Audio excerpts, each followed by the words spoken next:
All right, all right. Welcome back to Rock Doc's Reading Room. So, where were we? All right. It's the early 70s, and I'm the tour manager for Emerson, Lake and Palmer. And we're on a European tour with the J. Giles Band opening. Now, in the last episode, I told you about the gig in Rome, where I had to get out of there. I had to get them out of there in an ambulance, and it was crazy. There were some other gigs in Italy that were also equally as crazy. Either the night before Rome or the night after Rome, we played Bologna. And I was reminded of this gig by the fireworks last night being the 4th of July. So I told you about these promoters, Francesco and Franco. Crazy guys, but they did have a flair for the theatric, man, and they wanted to make these concerts as theatrical and cool as possible. So they decided that we would have this massive fireworks display at the end of the concert in Bologna, and it was in an open-air stadium, and back in the early 70s, there were no pyro guys. There were no people licensed in pyrotechnics. It was whatever promoter or road crew guy said, yeah, I know how to do fireworks. And they would be the pyro guy. I mean, many years later, when I went on tour with Michael Jackson in the 90s, there were licensed pyro guys and safety precautions, all that stuff. Back in the day, we had none of that. At any rate, so these two guys decide they're going to do this fireworks display in Bologna. All right, so we get there, and it's an open-air soccer stadium, and behind the stage, they've got an unbelievable amount of fireworks set up. I mean, just from side to side in a row, just all kinds of rockets and bombs, and and I looked at that, and with all fuses, you had to light manually. And I said, you guys know what you're doing? Oh, yeah, don't worry, we know, it'll be great.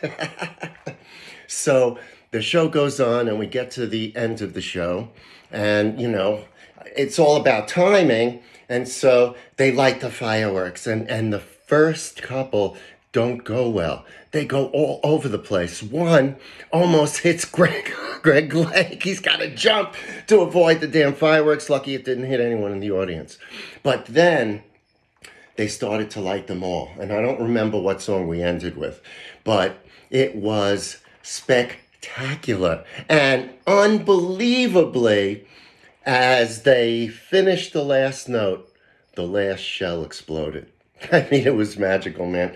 But that's the way it was back in the day. So that was just another story about the time in Rome and on that tour. All right, so let's get back to... I had left off telling you about Johnny Halliday, and he had told me about the way he toured, like a circus with tents, and I got all excited and interested, and I couldn't get that idea out of my head. Okay. I liked the idea of having everything in-house. Most groups had their sound, lighting, trucking, and staging all done by different vendors. This could and did get confusing and expensive. As ELP tours grew more and more complicated, I couldn't get the idea of an all-in-one company out of my head. A phone call from Putty. Now, you might remember Putty. She was my old girlfriend, and she was with me when I met Rick Derringer, and she helped get me that job. And now, all of a sudden, a call from my old girlfriend Putty helped to make this a reality. She was now living in London and married to Peter Watts, sound man and road manager for Pink Floyd. Peter had been married before and had 2 kids who lived with their mother, Miv.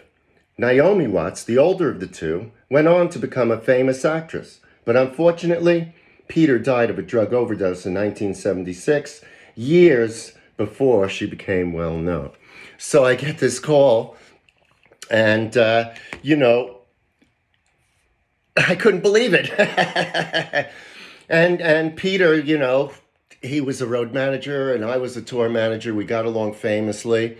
Now you have to understand, back then, Pink Floyd certainly were a big group in Europe, but this was pre-Dark Side of the Moon. Emerson, Lake and Palmer was certainly as big or bigger than Pink Floyd at the time. But Peter and I became good buds. And Peter's good friend, Jim Morris, and you're going to hear a lot more about Jim later on, was a co-partner of a hot sound and lighting company. I met him and listened carefully as he described his production ideas for the future, which were not so different from mine. I went to Peter for some advice. As he listened to my idea, he started smiling.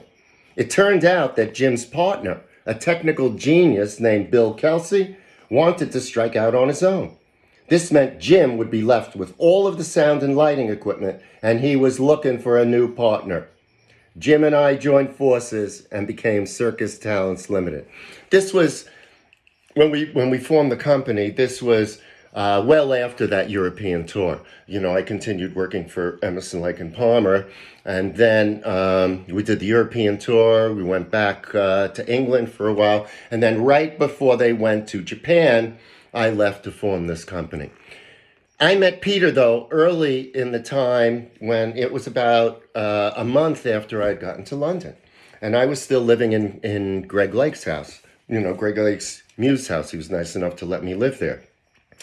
And Jim had a friend named Kathy Etchingham.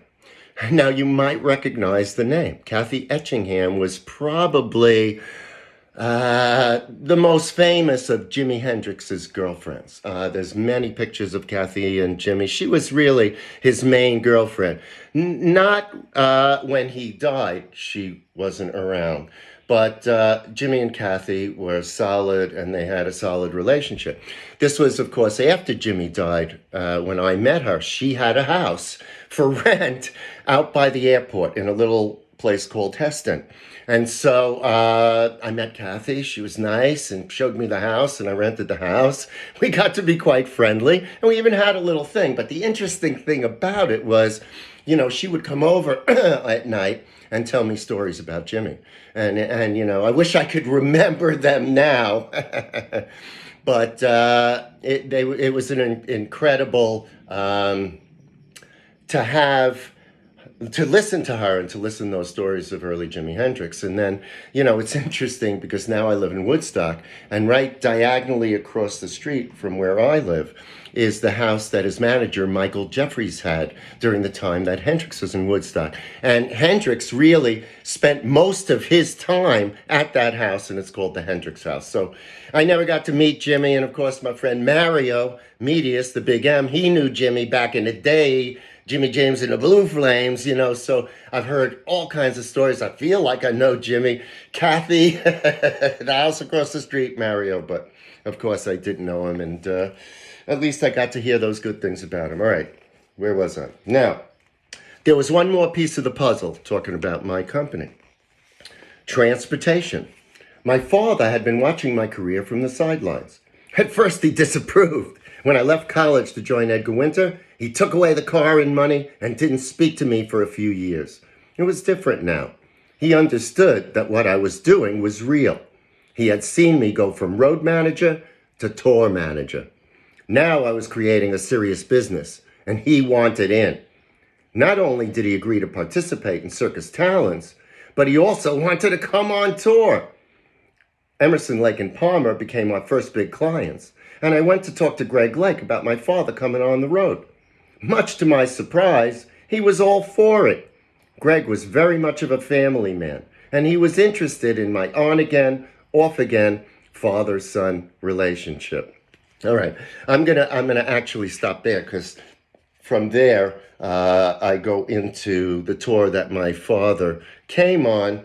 But first, a couple of other things. So Peter Watts, So Peter was this short, energetic, unbelievable guy. I mean, a genius when it came to sound, and also a great road manager. And we hung out a lot. We partied a lot. We hung out a lot. And as I said in the book, he introduced me to Jim Morris, and Jim became my partner. And I'll talk about Jim more later, but Jim had a lot of connections, having come from this hot sound company. He was close to a lot of people who could help us. He knew Robert Stigwood, and when we first talked, he said, look, we'll go see Stiggy and we'll get the Bee Gees, and we did, but not for the big tour that I had hoped. We did some small stuff for the Bee Gees. he knew people around Genesis, and we did some stuff there. But really, our first big target, I left Emerson, Lake and Palmer on good terms. And I knew I could go back to them because they always had these grandiose production ideas, and now I was really ready for them.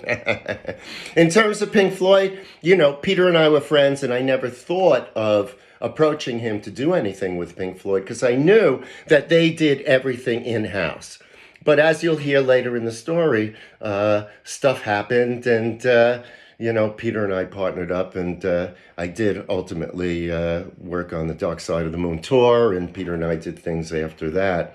But those were great times in England, and now I had a house, and I had more friends, and so it goes on from there. All right.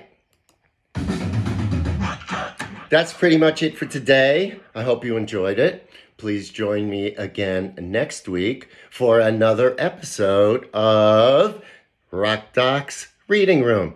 All right. Remember, keep on rocking, and I'll see you real soon. Bye.